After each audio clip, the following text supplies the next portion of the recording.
Akisera kano nange Kitusa Muhammad okuva mu kitongole ky'eggwanga kifunanzibwako by'embeera z'obudde nkutusa kwa lipota y'embeera y'obudde. Embeera y'obudde ya mukalwe mu bitundu by'eggwanga ebisinga obungi olw'ensonga nti omukubo gw'enkuba gwasenvudde ne gudda eri obukiikakkono bwa Ssemazinga Africa. Era bwe tugezaako tulaba ku mbeera y'obudde mu bitundu eby'omasekkati omusana gujja kubanga gwaka mu biseera eby'okumakya okuva eri ebuvanjuba paka eri bugwanjuba okutuukira ddala ebukiikakkono. Embeera y'obudde ejja kubanga ya musana. Era embeera budde eno tejja kukyuka, omusana gujja kweyongera okwaka mu biseera by'olweggulo.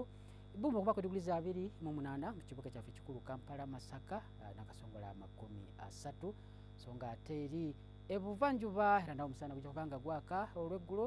Ebbumba okuba ku diguli za 29 okutuuka ku 30 eri Ensoroti. Eri ebugwanjuba embeera y'obudde era ejja kusigala nga ya musana mu bitundu ebisinga obungi. Ebbugumu 24 Kabale, so nga ate eri Masindi 30.